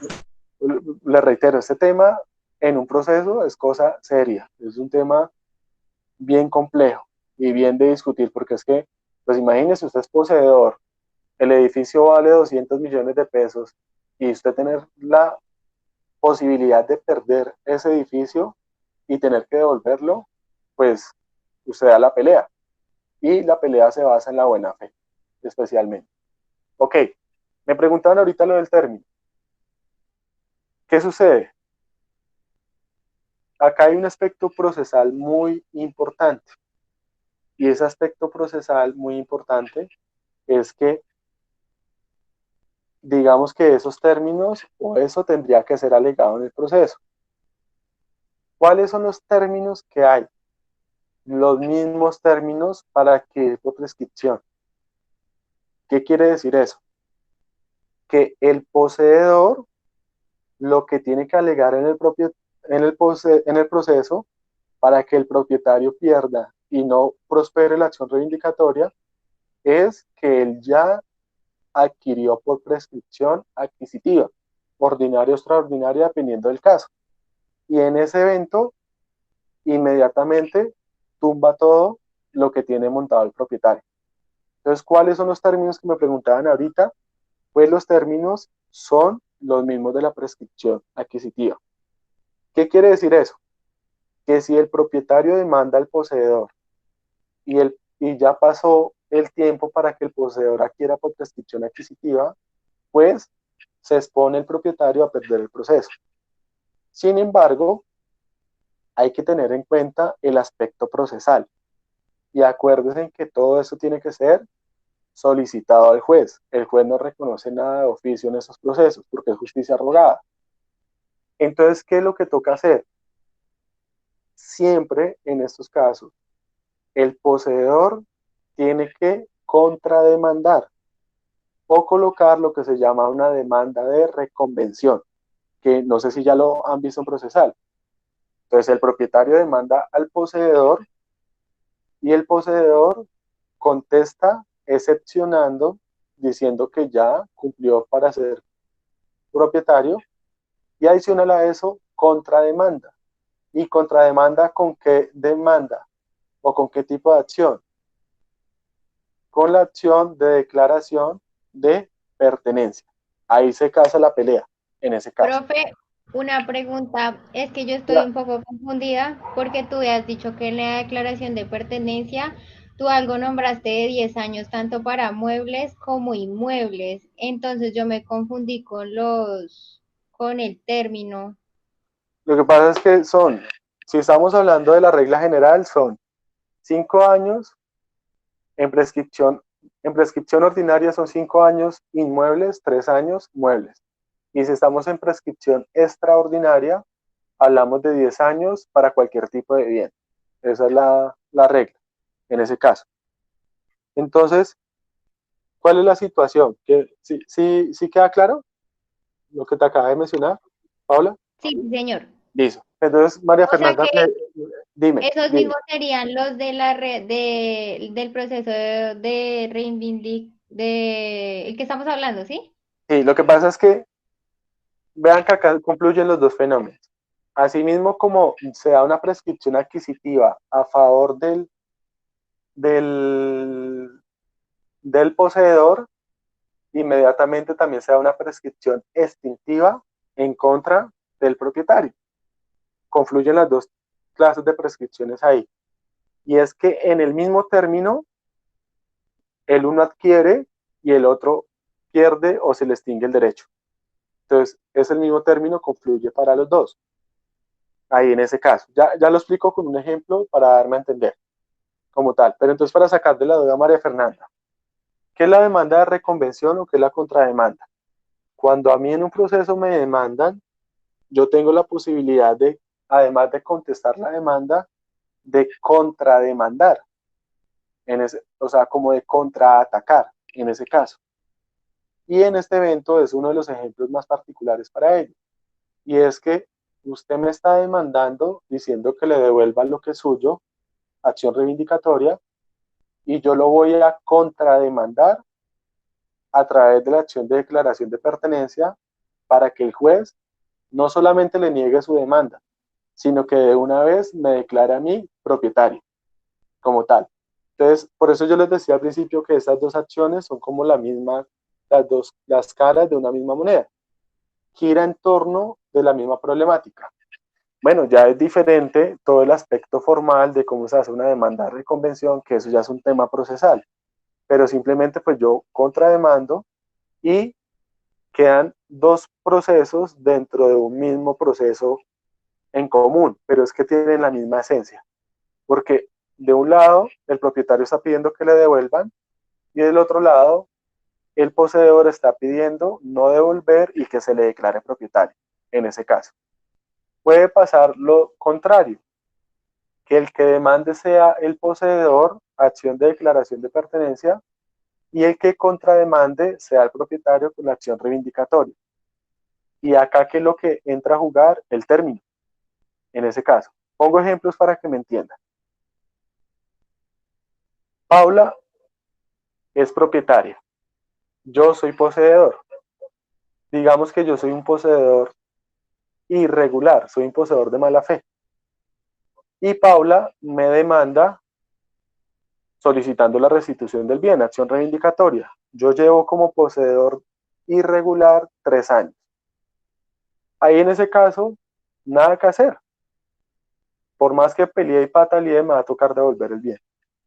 Pero digamos que la situación sea diferente. Paula es la propietaria, yo soy un poseedor de mala fe, soy irregular, pero yo llevo 20 años como poseedor. Paula me demanda acción reivindicatoria, yo contesto la demanda y adicional a eso, contrademando. Y contrademando, formulando la acción de declaración de pertenencia, indicándole al juez que yo ya adquirí la propiedad por prescripción adquisitiva o usucapión y que por lo tanto le niegue la demanda a Paula y adicional a eso que me declare propietario en ese evento. ¿Me hago entender el ejemplo? Sí, señor, o sea que digamos, uno Se debe enfrentan las dos buscar que cosas. esto haya sucedido, o sea, interponer esta acción antes de los 10 años, para que también sea favorable para Exactamente, mí. Ok. exactamente. Pero también uno puede intentarlo, ¿no? Pero hago una aclaración. Lo puedo intentar y si el demandado no se defiende, lo siento mucho porque el juez no le va a declarar de oficio eso. Ok, profe, gracias. Que en la práctica puede pasar, porque es que de pronto, dime, O sea que la contestación de la demanda yo debo decirle como, o sea, se le extinguió el derecho, ya no puede hacerlo, ¿sí? Porque si yo no sí, lo hago, entonces el juez no lo puede hacer de oficio. exacto, pero ojo, yo tengo que, lo que pasa es que eso tiene una parte formal, eso no es así nomás, porque si yo lo hago mal, o sea, el proceso, ¿qué es lo que pasa? El derecho procesal es muy formalista y a veces yo pierdo por no cumplir con las formalidades que me exige la ley. Entonces acuérdense en que yo tengo un término para contestar la demanda y en el término que tengo para contestar la demanda, ese es el mismo término que tengo para contrademandar. Y acuérdense en que, por ejemplo, las excepciones previas se tienen que formular en un escrito separado, diferente a la contestación de la demanda. La contrademanda también, o sea, todo eso tiene unos formalismos que ahí es donde muchas veces alguien puede fallar y perder un proceso. Pero entonces yo tengo que, ahí sí eso ya va mucho como con la diligencia del abogado.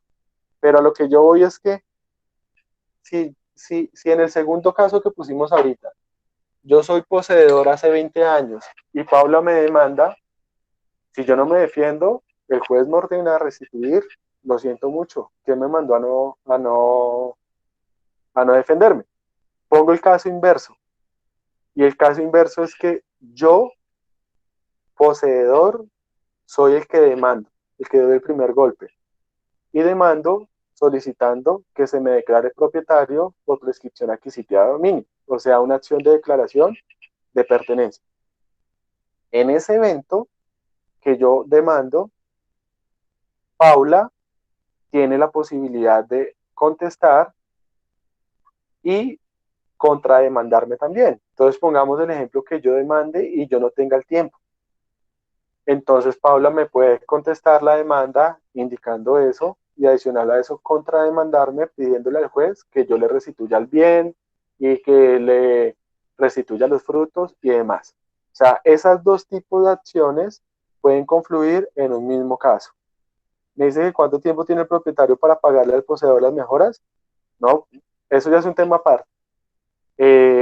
William, desde que nace la sentencia y ordena el pago y quedan firme, ya la obligación es exigible.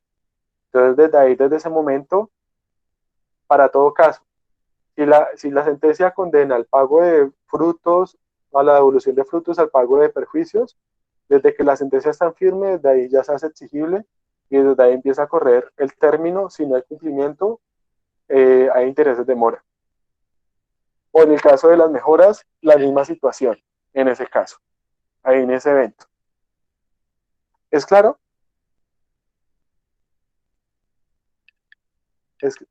Sí, señor. Sí, profe. Sí, exacto, William. Devuelvo el bien y espero que me paguen en ese caso. Eso, Profe, yo tengo, eso es bastante curioso. Perdón un yo, segundo. Porque en la práctica, tranquilo. si el propietario no tiene que pagarme, ¿en qué va a terminar todo eso? Que yo tengo que iniciar un proceso ejecutivo donde el título ejecutivo es la sentencia demandando al propietario para que me pague lo que se estimó que eran las mejoras, y si él no tiene con qué pagar, voy a terminar embargándole el predio y persiguiéndole el predio. O sea, eso termina siendo un círculo vicioso. Ahí. Dime, que me estaban preguntando, qué pena. Yo, profe, entonces esto es, o sea, el poseedor puede responder la demanda y ¿cómo se llama esto? Contrademandar, Contrademandar. ¿sí? Pero O también interponer demanda de reconvención. Se llama de las dos formas, es lo mismo.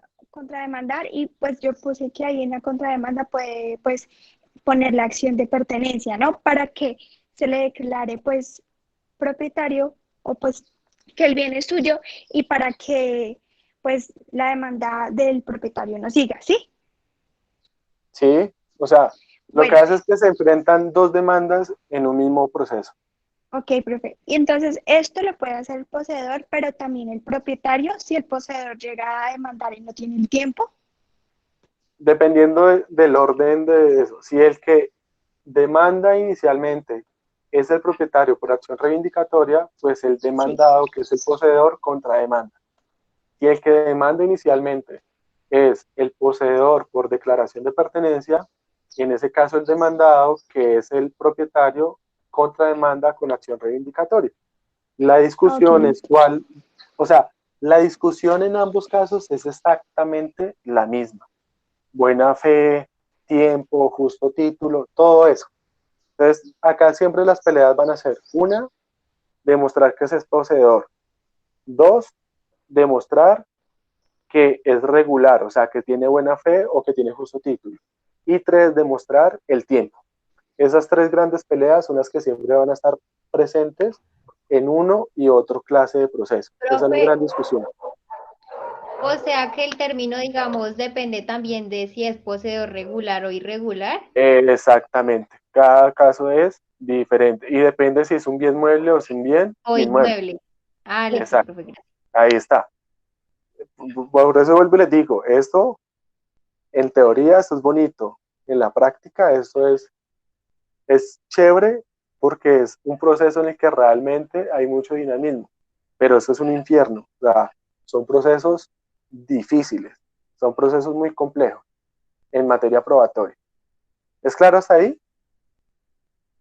Sí, señor. Eso. Entonces, para terminar, que yo creo que no nos demoramos mucho, pues expliquemos qué es la acción de declaración de pertenencia. ¿Y por qué digo que de pronto no nos demoramos mucho? Porque pues es como la cara inversa de la acción reivindicatoria. Entonces, la acción de declaración de pertenencia, ¿qué es lo que busca? La finalidad es que se declare al poseedor propietario.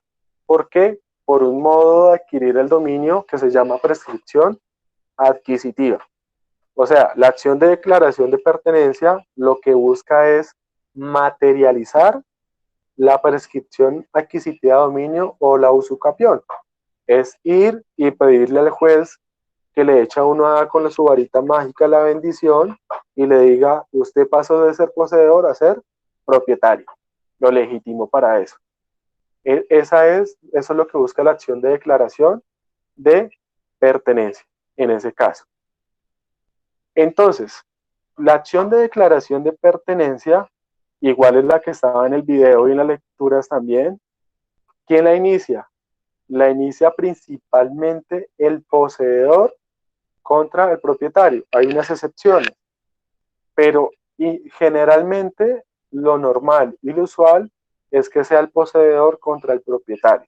O sea, yo poseedor que ya reúno los requisitos para adquirir por prescripción y que quiero legitimar mi derecho y que ya no me sigan llamando poseedor, sino me reconozcan lo que soy, que es propietario, voy a demandar al propietario. ¿Y para qué? Para que el propietario pierda su derecho en ese evento. Entonces, es la cara inversa. Ahí el propietario es el que se tiene que defender, demostrando que el señor no es poseedor, o si es poseedor, demostrando que no lleva el tiempo, dependiendo si es regular o es irregular en ese caso, en ese evento. El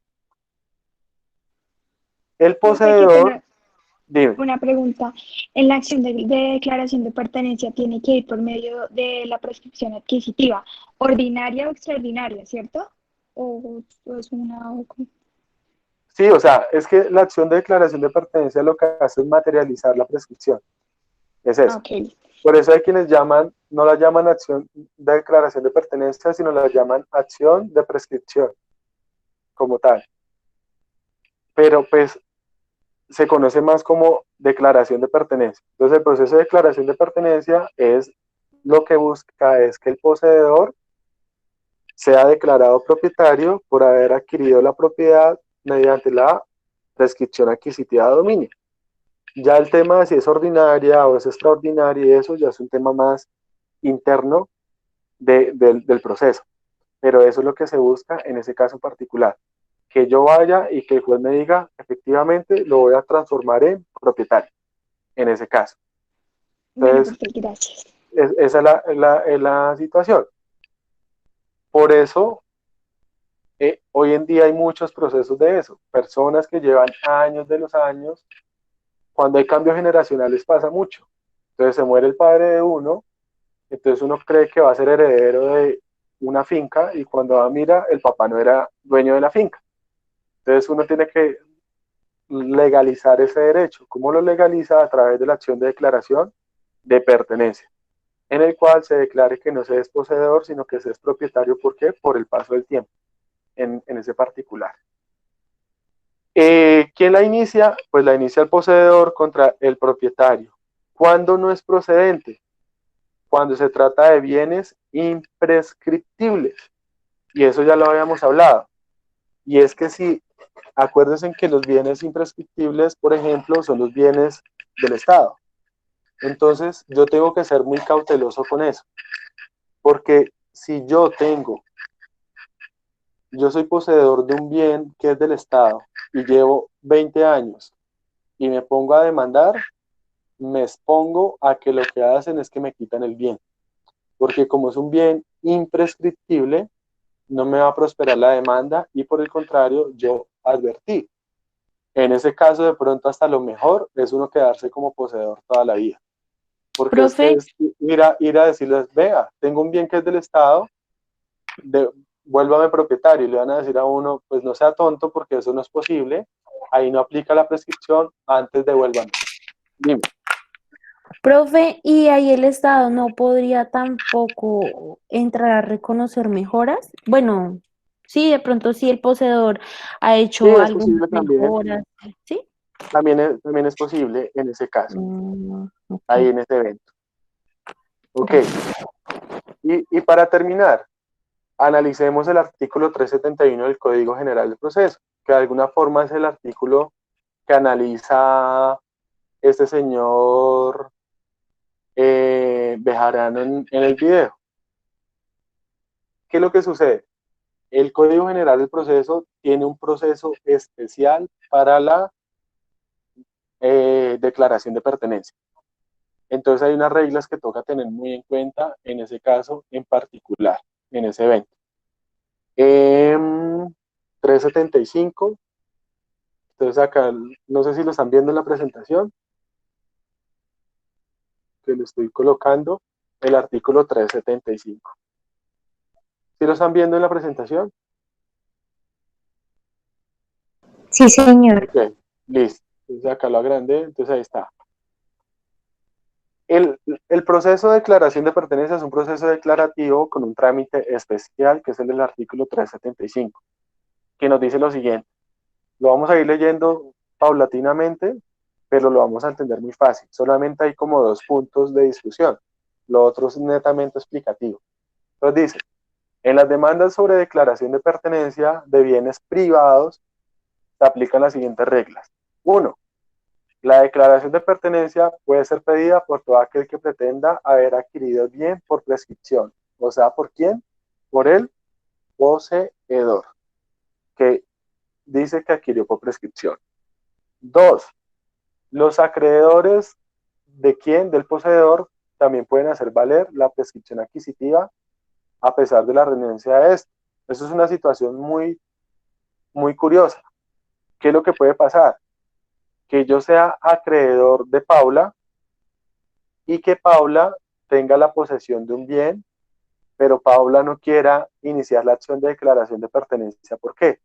Porque si a ella la declaran propietaria, inmediatamente yo como acreedor voy a caer encima de ese bien.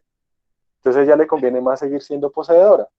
En ese caso, la norma legitima por activa al acreedor del poseedor para que en nombre de éste inicie la acción. ¿Con qué finalidad? Con la finalidad de que se declare propietario al deudor y de esa forma poder perseguir ese bien para satisfacer una acción oblicua, en ese caso, para satisfacer su obligación. 3. La declaración de pertenencia también la puede pedir el comunero que con exclusión de los otros condueños adquirió por prescripción extraordinaria. Bueno, eso es una situación donde somos varios dueños de un bien y yo me vuelvo poseedor de la parte de los otros dueños, pero es una situación similar. 4. La declaración de pertenencia no procede respecto de propiedades o bienes imprescriptibles como los de las entidades de derecho público. O sea, que si yo me pongo a demandar y no averiguo antes qué naturaleza tiene el bien, corro un gran peligro en ese caso. Dice acá, el juez rechazará de plano la demanda y declarará terminado el proceso cuando advierta que es un bien de uso público, un bien fiscal o cualquier otro tipo de bien imprescriptible. Las providencias a que se refiere este inciso deberán ser debidamente motivadas, etcétera, etcétera. Entonces, hay que tener mucho cuidado con eso. Yo he visto casos donde uno le tiene que decir al cliente, hombre, quédese quieto. ¿Por qué? Porque este bien es imprescriptible. Entonces nadie lo está molestando, no se ponga como a hacer alboroto, quédese por ahí quietico, porque si usted va y mete la nariz allá en el juzgado, lo que van a hacer es que de pronto le van a quitar el bien. 5. A la demanda se debe acompañar el certificado del registrador de instrumentos públicos, o sea, el certificado de libertad y tradición. ¿Para qué? Para saber quiénes son los legitimados por pasiva. Es decir, para saber quiénes aparecen como propietarios y esos son los que tienen que estar como demandados. Y adicional a eso, vea lo que dice acá, donde conste quiénes figuran como titulares de derechos reales principales. Entonces, quienes figuren como derechos reales ahí como dueños de derechos reales tienen que ser vinculados y demandados en el proceso. En ese caso, dice acá, cuando el bien está grabado con hipoteca o prenda, también deberá citarse al acreedor hipotecario o prendario. Ahí está la discusión del video que yo les mandé, del video de Bejarano, del video de Henry Sanabria, donde se discute cuál es el rol que entra a jugar el acreedor hipotecario dentro de este proceso. Que hay una posición que dice que la discusión no es si él es vinculado o no, sino la discusión es si la hipoteca se extingue o no por la prescripción adquisitiva de dominio. Hay una posición que sí, hay una posición que no, como vieron ustedes ahí. El doctor Manuel Gallo, Manuel es de la postura de que no se extingue la hipoteca, especialmente por el derecho de persecución que existe sobre la hipoteca.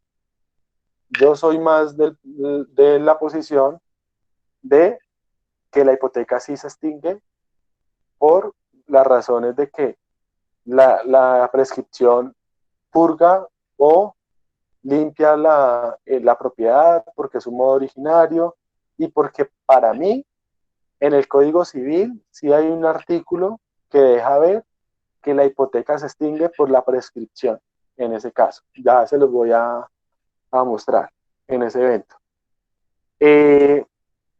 Sin embargo, voy a ser un poquito de pronto ilógico con lo que voy a decir, pero yo comparto las dos posiciones, dependiendo de quién esté defendiendo, de quién me esté pagando. Entonces, si a mí me está pagando el acreedor hipotecario en ese proceso, pues yo voy a tomar la posición de que no se extingue tu derecho. Si a mí me está pagando el poseedor, pues yo voy a tomar la posición de que sí se extingue la hipoteca en ese caso. Suena de pronto algo hasta poco ético, pero pues están las dos posiciones dadas en ese evento. Sin embargo, ¿cuál es la posición que me gusta a mí? La que la hipoteca se extingue. Y realmente, ¿a qué va el acreedor hipotecario? Al proceso. El acreedor hipotecario va al proceso a hacer el mismo papel que hace el propietario, y es a desvirtuar el derecho del poseedor. O sea, el acreedor hipotecario va al proceso a decir, 1, no es poseedor; 2, no lleva el tiempo; 3, es de mala fe, etcétera. Pero si la prescripción procede, para mí, en ese caso, la hipoteca se extingue de forma inmediata, en ese caso. Profe, ¿Es una claro? pregunta. En la Sí. práctica, ¿cuál de las dos posturas es la que más se da? Eso depende del juez, eso depende de muchos aspectos ahí en particular. Eso es lo curioso del litigio, que eso no debería pasar, pero hoy no hay unanimidad todavía de eso, en ese caso. O sea que a unos sí se les reconoce, a otros no. Sí, sí, ¿sabe qué es lo que pasa? Que es lo como triste de eso, que es que todavía no hay posición sentada de la Corte Suprema, y para que un proceso llegue a la Corte Suprema tiene que llegar en sede de casación, y para que llegue en sede de casación tiene que ser un proceso de mucha cuantía, y para que haya un fallo de casación tienen que haber pasado muchos años. O sea que ese problema lo vamos a tener resuelto muchos años más adelante, en ese caso en particular. Ese tema todavía es discutible, realmente. Ah, Ahí. bueno, profe, gracias. Pero por lo menos que estaba mostrándoles acá. Entonces dice, vea, la hipoteca se extingue junto con la obligación principal, nos dice el 24 siguiente, 2457. También se extingue por la resolución del derecho que la constituyó. Y una forma de resolver el derecho que constituye la hipoteca es la prescripción adquisitiva de dominio. ¿Qué quiere decir eso? Que cuando hay prescripción adquisitiva se extingue el derecho de propiedad, que es el derecho principal, y por consiguiente desaparece el derecho accesorio. Entonces, a mí ese artículo es el que más me hace llevar a pensar de que la hipoteca sí se extingue. Hay otra discusión de fondo, y es una discusión relacionada con si la hipoteca, con un tema procesal, y es un tema de las pretensiones que discuten ahí, y es si yo demando y me declaran propietario y yo no le pedí al juez que extinguiera la hipoteca, si eso puede hacerse de oficio o no. Eso ya es una discusión aparte. Pero pues, ¿cuál es lo más recomendable? Que yo demande pretensión principal, que me declaren propietario; pretensión subsidiaria, que como consecuencia de declararme propietario se extinga la hipoteca. Es lo mejor, hay que ser diligentes ahí con la demanda. Por eso a veces hacer una demanda, una contestación de una demanda no es algo tan sencillo, hay que ser muy cuidadoso o muy cauteloso en ese caso en particular. Igual, lo que les digo, cualquiera de las dos posiciones son discutibles en la práctica, en ese caso. Punto 6, en ese evento, dice, el auto admisorio ordenará la inscripción de la demanda, eso es una medida cautelar, y el emplazamiento de las personas indeterminadas. Es un tema formal dentro del proceso. Adicional a eso, ¿qué pasa?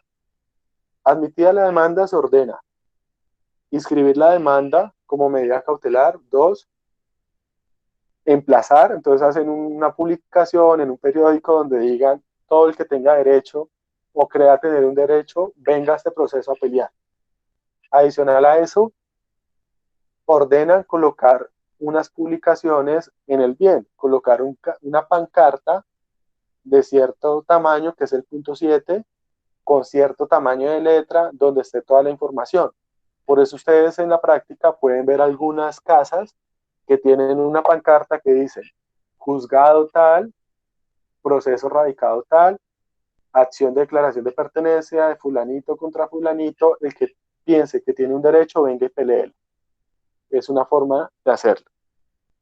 Y adicional a eso, se mandan unas comunicaciones a unas entidades, a la unidad de víctimas, para ver si ese predio fue objeto de despojo, de desplazamiento forzado, al IGAC, que es el Instituto de Agustín Codazzi, a la Agencia Nacional de Tierras, y hay muchas entidades para establecer si el predio es un predio rural, si el predio es un predio urbano, si el predio es un bien baldío, si es un bien del Estado, todo eso, para considerar si es eso y por lo tanto es un bien que es imprescriptible en ese caso.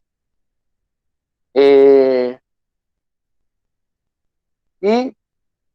eso prácticamente es la acción de declaración de pertenencia. En la práctica, de pronto, ¿qué pasa? Adicional a eso, que siempre en los procesos de acción de declaración de pertenencia se tiene que hacer una inspección judicial y es el juez, tiene que ir al predio a revisar el predio, a hablar con los vecinos, a recibir testimonios y todo. Pero realmente, pues, esa es la acción de declaración de pertenencia. ¿En qué termina esa acción? Pues en que me declaren propietario o no me declaren propietario y por el contrario me toque devolver el bien. ¿Es claro? Sí, señor profe. Sí, señor. Sí, listo. Les reitero, ese tema de la práctica es muy chévere. Es muy posible, y desde ya les cuento, que pues ya se van a imaginar los casos que yo voy a seguir mandando y el caso final, qué es lo que más lo va a nutrir. Y es este tema, porque ese tema es el más interesante. Ahí. Listo. No los molestaría más por el día de hoy. Ya lo que tiene que ver con las acciones posesorias lo explicamos la próxima clase. No me voy a demorar mucho en eso porque eso realmente hoy en día no es que aplique mucho. Y ya seguimos con los temas que están en el programa en ese caso. Les voy a mandar solamente una lecturita nueva relacionada con los bienes baldíos y nada más en ese evento. La actividad semanal se las voy a mandar el viernes después de mediodía. ¿Por qué? Porque hasta el viernes después de mediodía termino de ver clase con todos los que ven bienes conmigo.